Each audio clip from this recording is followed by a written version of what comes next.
Hosted by you/crazy theater chick. I, 34F, have been in a relationship with Finn, 47M, for a little over a year. I live on my own, and he lives on his own, but occasionally I spend the night at his place. Finn is handsome, fit, funny, and charitable. His kindness was what caught my attention. He was just a very thoughtful and kind man, and I love that about him. I struggle with PTSD, so I don't feel comfortable with intimacy until I feel safe and trust that person. Finn said he understood and didn't press it.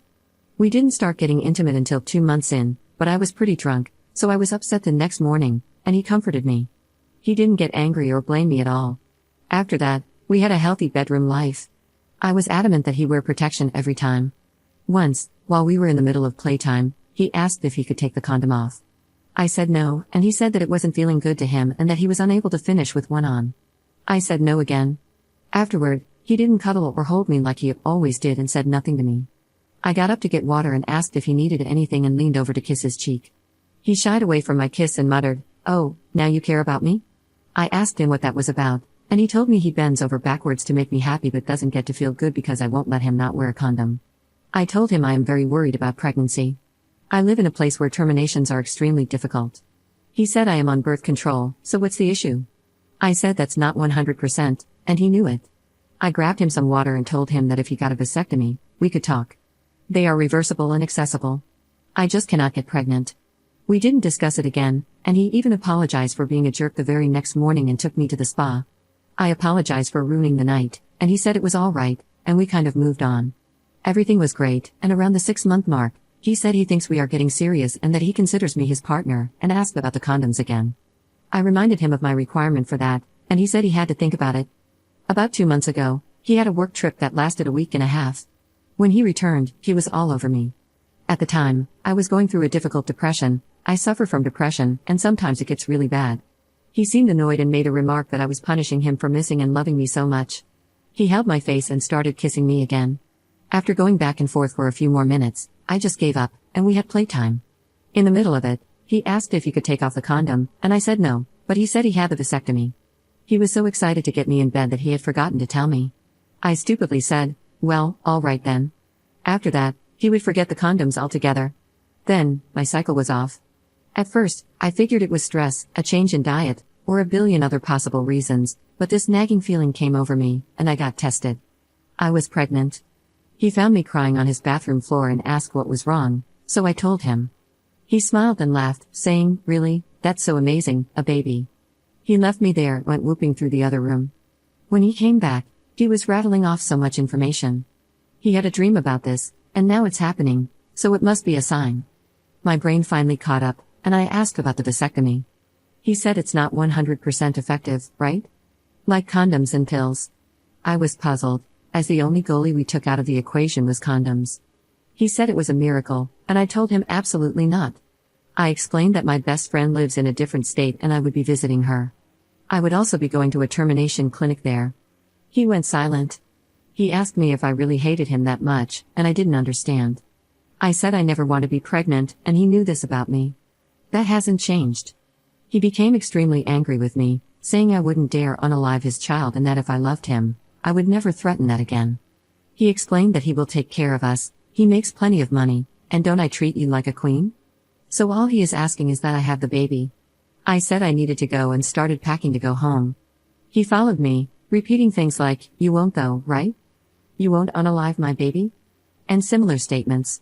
He kept asking where I was going, and I said home.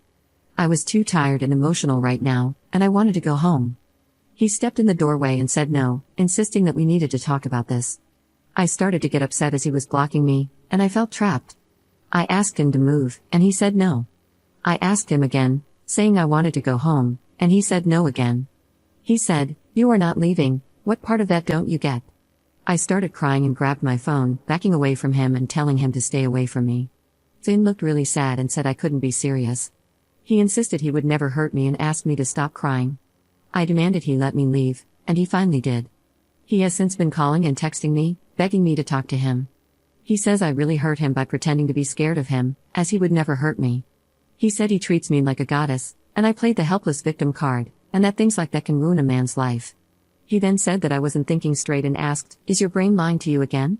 For context, When I have a PTSD or depressive episode, I sometimes say, my brain is lying to me again, to make it seem like a less heavy topic. He has a very community-facing job, and I remember the look on his face when I backed away. I don't want to ruin his life or our relationship. In the moment, my emotions were so high that I just reacted. But I wasn't pretending. I sat in my car for God knows how long, shaking before I could drive home. I've been ignoring his attempts to reach out, but I feel like a coward. What should I do? Update 1. So I made an appointment and got the termination. It was honestly such a horrible experience, but my best friend was with me, and the whole staff was so kind and supportive, so I am grateful.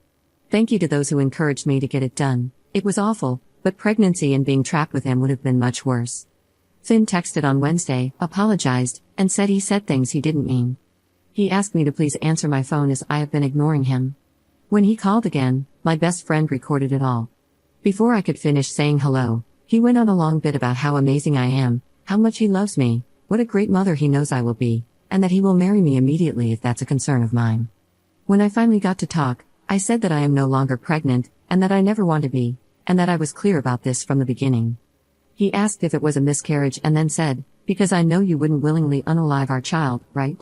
Say it's a miscarriage. I got quiet, and he said that it's okay, miscarriages are not the female's fault and that we can just try again. I said, what do you mean again? We weren't trying to begin with. I was on birth control, and you had the vasectomy. And, as you all guessed, he laughed and said he lied about the vasectomy so I would give up on condoms. He had long decided I was perfect and he loved me and wanted me to be the mother of his kids. My best friend spoke up and said that was recorded and to leave me alone, or she would post it on social media. He started screaming at us. Then he sounded like he was crying and said I was a witch for this, that I am a hateful unaliver, and that I broke his heart. He went on to say if I tried to slander him to remember actions have consequences. He then broke up with me and said he will check back with me in a few days when I am actually alone, and we will talk in person to see if I have come to my senses. He wants us to go to church together Sunday, which is today, and set a time to pick me up. I said no, but I do have a ring cam, and sure enough, he showed up at my door. I watched him note that my car was not there, and at my front door, on camera, he texted me, asking if I was sleeping around on him and if I let the other man ride me like a wild horse without a condom. He said that if so, he gets a hall pass. He then said to come home immediately as we need to come to an understanding of our relationship ASAP. I return home tomorrow and don't know what to do. Edit. I won't be going home alone any longer, my bestie is coming with me, and I have a friend in the city who has my spare key and is now watching my home for me. I will be in a safe location with 2 male friends who know the whole story, and we are looking into options. Update 2. A lot happened in a short time, but I will try to make it brief. Finn came to my home again, but I was not there. On my ring cam, I saw him have a total fit. He was cursing me out, calling me on the phone, and when he got my voicemail, he muttered, I'm going to effing unalive her, over and over again and said it super loud once before walking off. I have been getting a lot of hate mail, texts, and the like, calling me an unaliver. My Facebook was flooded with these messages as well, and most of the profiles were people who went to Finn's church. So I sent him a text that either the harassment stops or I will post the recordings of him. All of them, the call, his threats, the texts, his voicemails, all of it. He replied, I have been patient in my love for you, but you are being a brat. He went on to say that I need to come to my senses and meet with him because he will no longer spoil me and discipline needs to be introduced to our relationship because actions have consequences. As for the rest, I will skip over a bit for the sake of brevity. My bestie said that I should go to the police, and we did, but nothing concrete has come of it yet, something I low-key expected, honestly. It's a small little city outside a bigger, more populated one, and the small-town vibes can run deep in certain circles. Many of the people go to the church Finn is at, and that includes a lot of the police department. It came to a head last week when I sent some of the recordings to his parents, who are on staff at the local megachurch in the area. His mom responded and asked to meet with me, so I went with my bestie to a public spot in the city. When she met with me, she was incredibly apologetic and said that his position at the church is terminated. The staff will meet about this and decide on the full measure of consequences as his church family. She told me that she herself had a termination before Finn was born, and her decision to do so came hugely from the fact that the father was manipulative and abusive, and she was not ready to be a mother even if she had a reliable and loving partner and co-parent. She went on to meet Finn's father, married him, and had her children. She told me that she isn't sure if I had a termination or miscarriage, but either way, I should not be harassed by Christians claiming to be pro-life. I can't explain to you the relief those words gave me, considering the vile messages I received. Finn's sister reached out to me via text to share that she does not condone what her brother has been doing and to reach out if I needed anything. Finn was later arrested for assault, but I don't know who he assaulted or why. I just know that he was taken into custody, and as he put me down as his partner, I was called to pick him up after he had been released. I didn't pick him up.